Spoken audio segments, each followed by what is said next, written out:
How to study science is an easy question to answer. This is not to say science is easy to study. It's a big, complex subject getting bigger and more complicated every day. But how to study it, or how to prepare to study it, is easy. Actually, there are 4 answers. The first one is to study just a little Latin and Greek. Then you need to understand just a little math, the math of really big and really little numbers. Third, you go off and ponder categorization. This is nothing more than sorting things into this bin or that bin. Sometimes it's harder than it sounds, but it's a real important skill for lots of things, including science. Fourth and finally, and this should come to no surprise to you if you see my other How to Study things, you study the history of science. Let me take them one at a time. You know all those big, ugly, tongue-twisting scientific words? Such words are usually made out of Latin and Greek, and you already know more Latin and Greek than you think you do, especially if you have a little Spanish or French or any of the other what you call Romance languages.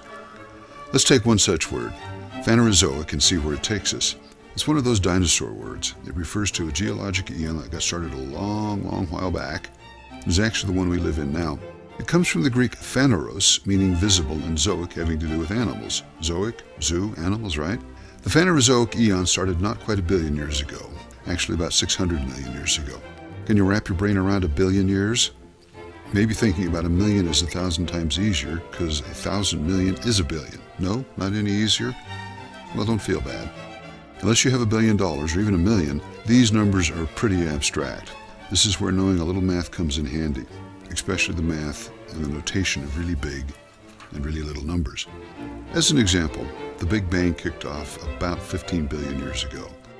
Earth got itself formed only about 4.8 billion years ago, and the first primitive life appeared on Earth about 3.5 billion years ago. This is what these numbers look like. Not much help, I'm guessing. Maybe a timeline would help a little. But to be able to toss numbers about like 15 billion, you need to know about exponents and what they call scientific notation. What about little tiny numbers? Yep, works here too. In fact, something I find kind of interesting is that the ratio of the size of the sun to the size of the solar system is roughly the same ratio as the size of a carbon nucleus to a whole carbon atom. Carbon is the basis for all life on Earth. Is there any profound, mysterious meaning to this? I doubt it, but it's still interesting. And lo and behold, we're back to Latin with numeric prefixes, both for big and little numbers. Memorize words like giga, mega, kilo, micro, and nano, and I promise you studying science will be easier.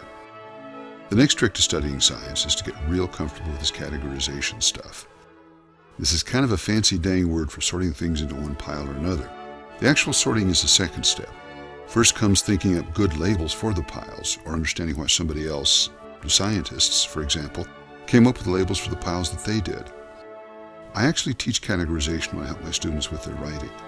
It's useful if you have to write about something that's hard to get your arms around. The trick is to come up with what I call a good either-or before you start your writing. But aside from writing, it's worth a moment's thought here in how to study science. Let's say your science teacher, or your boss, gives you an assignment to write about food. Well, food is either from plants or animals, right? Animal, mineral, and vegetable, and off you go. Whoops, wait a minute, mineral. What about salt, iron, potassium, and all the other necessary minerals your body needs? Remembering something about minerals might make the difference between a merely good grade and an A+. So here we see categorization not only making it easier to organize and write your paper, but it helps you remember an important subcategory. But this is writing. How does this categorization fit into science? Well, there are entire chunks of science that are made almost entirely out of categorization. Consider biological taxonomy. Is something a plant or is it an animal? It's an easy question, right? What about yeast that makes bread rise or turns grape juice into wine? Whenever you're trying to get hold of something all scientific, try to understand how the science people divided the topic up and why a given thing is put in a given category. How is yeast different from plants and animals? How about the reverse? Why is this rock igneous and that one sedimentary?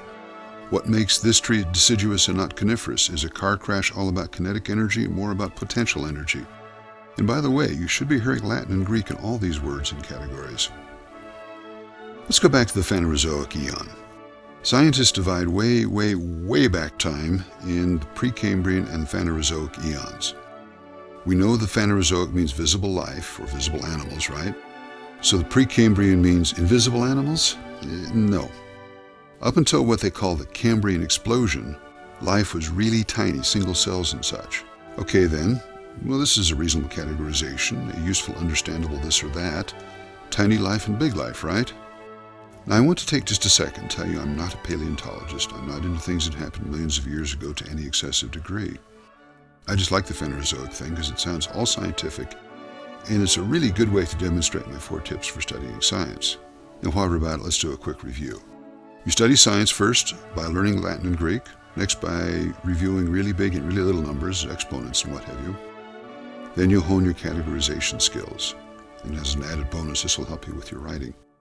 Finally, you take up the history of science. As I've said before, and will undoubtedly say again, if you take the time to understand just a little of the history of something, your understanding of it takes on a whole different color and depth. It may be the history of the internet that goes back all of about 15 years, or it may be the history of dinosaurs going back hundreds of millions of years, so far back it's called prehistoric. Or maybe it's the sort of in-between history involving names and dates and all the stuff we think of when we think of regular old history. Let me demonstrate the history of science by going back to my Phanerozoic eon once again, and the eon that came before. The previous eon is called the Pre-Cambrian eon. Now, Cambria is Latin for that part of Western Britain that would come to be called Wales. Now, what the heck? If categorization works, shouldn't these 2 eons be called something like Pre-Cambrian and Post-Cambrian? Or maybe better, Microzoic and Macrozoic? The 2 categories of Pre-Cambrian, or pre-Wales, and Phanerozoic makes no good sense until we look at the history of the sciences of paleontology and geology. Now, 200 years ago, doing science meant pestering plants and animals in the jungle and digging things up out of the ground. These early scientists, and they called themselves natural philosophers, were usually bored, overeducated, and underemployed sons of rich Englishmen. One such Englishman was digging up layers of this and that in Wales in about 1835. He found a layer he particularly liked and named it Cambrian. He couldn't name it Walesian because that doesn't sound very scientific at all. So he named it with a Latin word for whales. His name was Sedgwick, was actually a geologist and would have to wait for the paleontologists, the fossil guys, to come along later and figure out how life was evolving, or is exploding, as they like to say, in the Cambrian era. As a final little confusion and actually a matter of classification, the biggest divisions or categories of geologic time are the 2 eons, the Precambrian and the Phanerozoic. These eons are divided up into eras. In the case of the Phanerozoic eon, these periods are the Paleozoic, Paleo is Greek for early or old, Mesozoic, Meso being Greek for middle, and finally the Cenozoic, Ceno meaning, and you guessed it, recent or new. This makes perfect sense considering the meaning of the Phanerozoic eon. Anyway, the Paleozoic is the first era of the Phanerozoic eon, and the Cambrian is the first period of the Paleozoic era. Now, are eras, eons, and periods part of history or part of categorization? Well, yes to both. They're also measured in really big numbers like millions and billions and involve lots of Latin and Greek. That about covers it. Science is easier and more fun, or less tedious anyway, if you bone up on Latin and Greek.